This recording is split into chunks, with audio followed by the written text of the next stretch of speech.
to provide leadership at the Ministry of Information, I tasked the Research and Policy Unit of the Ministry to provide data on the key issues that the public communication ecosystem was facing.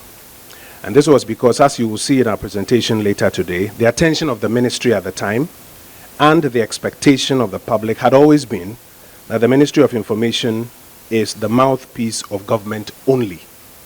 Yes, there are times when the Ministry of Information is required to be the mouthpiece of government, though our core job is mainly to provide support to other MDAs so that they can communicate the substantive policies and programs that they execute.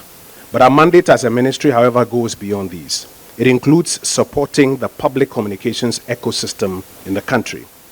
To effectively support the ecosystem, it was important to start with baseline data on the key issues that needed attention. My attention was drawn to the following: the safety of journalists, the capacity of persons practicing journalism, and ensuring that egregious media content was contained on our airwaves. Subsequent to this, the ministry invited stakeholders to a validation forum in early 2019 at the Alisa Hotel to discuss draft programs designed to respond to some of these issues. The feedback from the forum culminated in the final development of our media support programs, and they were designed and signed off in the first ever programs handbook of the ministry that was issued to staff in 2019.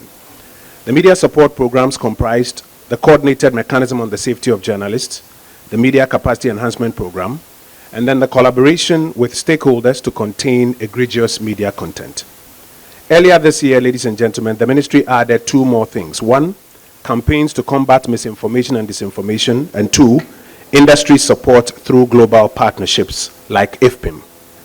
This now makes 5 programs that today's Ministry of Information is executing in support of the Ghanaian media ecosystem. Ladies and gentlemen, it's been 3 years since we commenced our media support programs altogether, and a few salient questions are ripe for answers at this time. How well are our media support programs known by stakeholders, by the country, and by our partners? What has been the result of implementation so far? What are the successes, the failures, and the key challenges that these programs face, and how can we resolve them?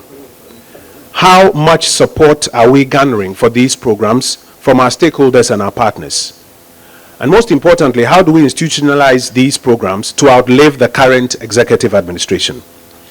It is to help us shape these programs and to answer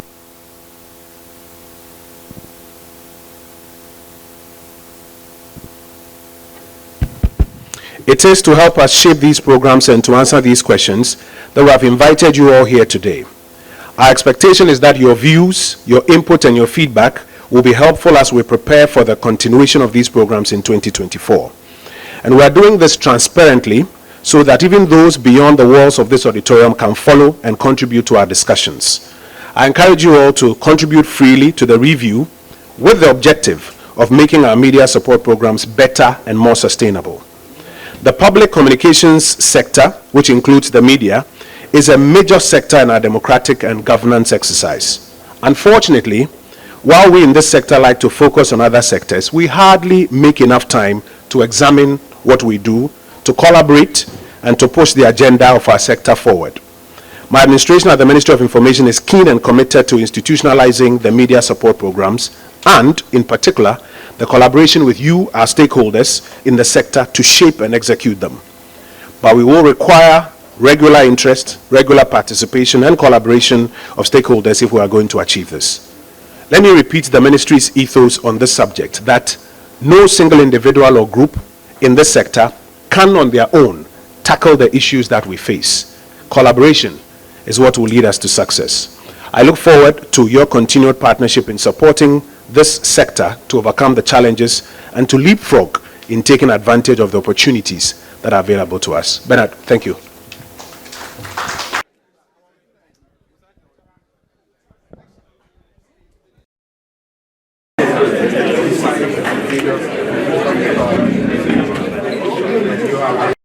Thanks for watching. Please like, subscribe, and click on the bell for more updates.